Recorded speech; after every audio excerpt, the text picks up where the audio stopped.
नमस्कार दर्शकों, मैं हूं ज्योतिषाचार्य मयंक शर्मा और आप देख रहे हैं हमारा यूट्यूब चैनल धर्म ज्ञान। बहुत बहुत स्वागत है आप सभी दर्शकों का।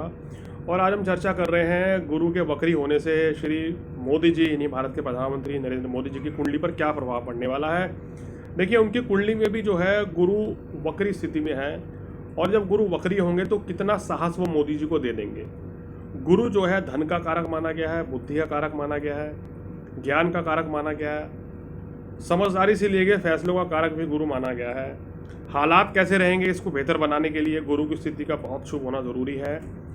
और गुरु का जो वक्री होना है, ये स्थिति कैसे मोदी जी की कुंडलियाँ बना रही है, क्या वो इस समय देश में बेहतर हालात कर सकते हैं, क्या कुछ योजनाएं ला सकते हैं, ये हम आपको इस कार्यक्रम के जरिए बताने की कोशिश करेंगे। देखिए दर्शकों, ये एक ग्रह स्थिति के आधार पर चीज़ें बताई जाती हैं। और देखिए, कुंडली सबकी है। मोदी जी की कुंडली में भी जो ग्रह परिवर्तन होते हैं उनके मन में भी वैसे ही विचार आते हैं। और अगर उनका कोई ग्रह शुभ होकर अशुभ स्थिति में बैठा है तो कहीं ना कहीं परेशानी उनको स्वास्थ्य संबंधी रहेगी या कुछ गड़बड़ी रहेगी। लेकिन अगर कोई ग्रह शुभ फल उनको देने के लिए बैठा है तो ऑब्वियसली उनके मन में भी ये शुभ विचार आएगा और वो अपनी उस विचार को जनता के साथ शेयर भी करेंगे। अपनी सरकार, अपनी जो उनके पूरी टीम है उनके साथ भी उसको शेयर करेंगे और उस पर योजना बनाने का प्रयास भी करते होंगे। ये मेरा कुछ अपना अनुमान है कि व्यक्ति के अंदर जो ग्रह परिवर्तन से विचार आता है, जो शुभ विचार आता है या कुछ आशंका आती है, तो व्यक्ति उसको अपने आसपास सहयोगियों से, अपने परिवार में मित्रजनों से शेयर करता है और उसके ऊपर योजना बनाता है कि हम इस तरह की नई योजना भी ला सकते हैं, इस तरह की परेशानियों से इस तरह से बचा जा सकता है। तो आज मैं आपको बताऊंगा कि मोदी जी की कुंडली में वो कौन सा ऐसा योग है जो उनको कभी डरने नहीं देता, उनके अंदर ज़बरदस्त साहस की वृद्धि कर देता है, वाक पटुता में माहिर हैं, कोई उनसे जीत नहीं सकता है, और क्या कुछ वो अभी आगे और बेहतर करने वाले हैं। तो दर्शकों, इस समय वृश्चिक लगन की कुंडली है। मोदी जी की वृश्चिक ही राशि है, अनुराधा नक्षत्र है, लगन में मंगल चंद्रमा है। मंगल यहाँ पर स्वराशि के हैं, चंद्रमा नीच के हैं, नीच भंग राजयोग बन रहा है। चंद्रमा जो है इनकी कुंडली में बात करें तो नवम भाव का कारक है और वो लगन में बैठा है, बहुत ही शुभ योग है। और नीच भंग राजयोग बना के बैठा तो दुगुना शुभ फल दे रहा है। चतुर्थ में गुरु वक्री है, दशम में शनि और शुक्र की स्थिति इनकी बनी हुई है जो कि बहुत शुभ है।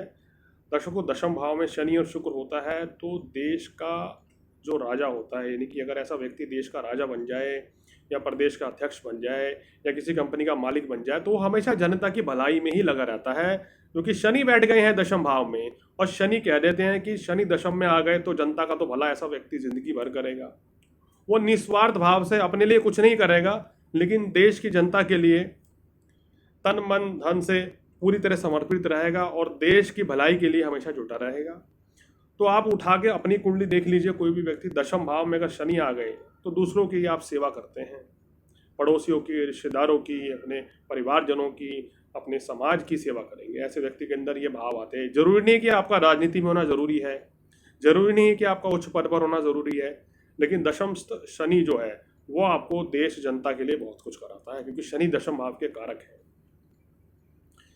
तो दर्शकों, यही काम मोदी जी की कुंडली में शनि देव जो है उनको हमेशा प्रेरित करते रहते हैं कि वो हमेशा इसी प्रयास में लगे रहते हैं। और जैसे मोदी जी ने एक बार कहा था, वो तो सिर्फ 2.5 से 3 घंटे सोते हैं, बाकी समय तो उनका यही इसी चीज़ में लगा रहता है कि देश दुनिया में कैसे अपनी देश को आगे बढ़ाना है, कैसे जनता को सहयोग करना है, कैसे जनता का भला करना है। तो शनि यहाँ बहुत उनको बल देते हैं। एकादश भाव में सूर्य, बुध और केतु की युति है और जो कि बहुत ही लाभकारी है। मोदी जी हमेशा अपने देश के लिए और अपनी जनता के लिए हमेशा कुछ ना कुछ करने का प्रयास करते हैं। पंचम में राहु है जो उनको प्रेरित करता है कि किस तरीके से शत्रुओं से निपटना है और शत्रुओं को धूल चटानी है। ये योग मोदी जी की कुंडली में है कि कोई भी शत्रु जो है उनके ऊपर कभी हावी नहीं रह सकता। अखंड साम्राज्य योग, शत्रु को हराने का योग और देश को ऊंचाइयों पर ले जाने का योग इनकी कुंडली में बना हुआ है। ये कुछ ऐसे योग हैं जिसके कारण जो है मोदी जी देश दुनिया का हमेशा भला करेंगे। पूरे विश्व में अगर बात करें, 5-6 बड़े मुल्क हैं दर्शकों। अमेरिका हो गया, रशिया हो गया, ब्रिटेन हो गया, फ्रांस हो गया, जर्मनी हो गया, कनाडा हो गया, कुछ ऐसे मुल्क हैं यहाँ के प्रधानमंत्री राष्ट्रपतियों को बहुत वैल्यू मिलती है। अब उसमें हिंदुस्तान का नाम भी जुड़ा है कि भारत के जो प्रधानमंत्री हैं उनका विश्व में बड़ा नाम है। एक बहुत बड़ी हस्ती हैं, उनके कार्यों को वहाँ सराहा जा रहा है, इनके लिए गए फैसलों की वहाँ तारीफ हो रही है, किस तरीके से वो देश चला रहे हैं, इस स्थिति में चला रहे हैं उसकी भी वहाँ तारीफ हो रही है। कहीं ना कहीं कुंडली में शनि और मंगल की स्थिति ऐसी कुंडली में बनी हुई है कि उनको वो हमेशा आगे बढ़ने के लिए प्रेरित करती है और वो अपने काम को बेहतर तरीके से अंजाम देते रहते हैं, जनता को नई नई सौगात देते रहते हैं और कोई नए नए कहते हैं ना कि आश्चर्यजनक चीज़ें सरप्राइज देते रहते हैं। ये मोदी जी की आदत है। और अगला सरप्राइज क्या होगा दर्शकों, जो स्थिति इस समय चल रही है, जैसे हमने आपको अपने पिछले वीडियो में कहा था कि श्रमिकों के लिए, किसानों के लिए कोई बहुत ही शानदार योजना मोदी जी लेके आएंगे और देखिए उन्होंने बिल्कुल ऐलान किया। ऐसे ही इस समय जो ग्रह स्थिति बनी हुई है, गुरु वक्री होने के बाद मोदी जी कहीं ना कहीं कुछ बहुत अच्छा करने वाले हैं। देश के मध्यम वर्ग को विशेष फायदा मिलेगा, काम कारोबार में वृद्धि होगी, सरकार कोई ऐसी योजना लेके आएगी जिससे कि बिजनेस बढ़ने वाला है, धन लाभ के संकेत बढ़ते हुए नजर आ रहे हैं लोगों के लिए भी और लोगों को बहुत ज़बरदस्त इससे फ़ायदा होने वाला है। खासकर मध्यम वर्ग के लिए इस समय सरकार कोई बड़ी योजनाएं लाएगी। वृद्धों के लिए, गुरु जो है वृद्धों का कारक होता है, उनके लिए कोई पेंशन योजना ऐसी ला सकती है, कोई ऐसा स्कीम लाएगी जिससे जनता को फ़ायदा मिलेगा। तो कुल मिलाकर देश के लिए स्थिति बेहतर रहेगी। मोदी सरकार इस समय कोई बड़ा रक्षा सौदा भी कर सकती है। पड़ोसी मुल्क जो कोई नुकसान पहुंचाने की कोशिश कर रहा है उसको मुंह तोड़ जवाब इस समय दिया जाएगा सरकार की तरफ से। ऐसे फैसले जो हैं मोदी जी इस समय ले सकते हैं, कुल मिलाकर जो बहुत ही फायदेमंद साबित रहने वाले हैं। और देखिए ये बात आप देख लीजिए, गुरु का वक्री होने से लेकर और गुरु के धनु राशि में रहने तक, यानी कि 14 जून से लेके 20 नवंबर तक गुरु वक्री रहेंगे, धनु राशि में रहेंगे। और जब तक ये यहाँ पर रहेंगे इस दौरान सरकार बहुत बढ़िया और बहुत बड़ी बड़ी योजनाओं को लागू करने वाली है देश में। बहुत ही ये एक तरीके से देखा जाए तो काफ़ी अच्छा ये समय रहेगा, सरकार शानदार फैसले लेगी। तो कुल मिलाकर ये स्थिति रहने वाली है दर्शकों। इस समय ये जो समय रहेगा सरकार, क्योंकि जो धन धान्य का कारक माना गया है बृहस्पति, अनाज का कारक, सोना चांदी का कारक माना गया है, जो लोग ज्वेलरी के फील्ड से, बिजनेस से जुड़े हुए हैं उनको भी बड़ा लाभ मिलने वाला है। जो लोग ग्रोसरी के काम से, दाना चाहे राशन हो, चाहे आप बात करें गेहूं, चावल, आटा, खदान के काम से जुड़े हुए हैं या दलहन के काम से जुड़े हुए हैं, उनके लिए बहुत बड़ी इस समय फायदेमंद योजना रहने वाली है। तकनीकी क्षेत्र में भी कोई बहुत बड़ा खुशखबरी इस दौरान देखने को मिल सकती है, क्योंकि गुरु तकनीकी कारक माने गए हैं। तकनीकी क्षेत्र में कोई बड़ा लाभ होगा। ये समय देश के साधु संतों के लिए, धर्म गुरुओं के लिए बहुत अच्छा रहेगा। अगर बात करें तो उसके लिहाज से भी ये इस समय सितारे बहुत अच्छे नज़र आ रहे हैं। तो कुल मिलाकर दर्शकों, वक्री गुरु जो है मोदी जी से बहुत अच्छे और बड़े ऐलान करा सकते हैं। इस समय ग्रहों की स्थिति तो कुछ ऐसे कह रही है, किसी भी तरह की कोई डरने की, कोई परेशान रहने की ज़रूरत नहीं है। हालांकि जो गुरु केतु का जो योग रहेगा, ये कहीं ना कहीं देश में इस महामारी को, बीमारी को, या इससे ज़्यादा और भी बीमारी जो है वो फैल सकती हैं।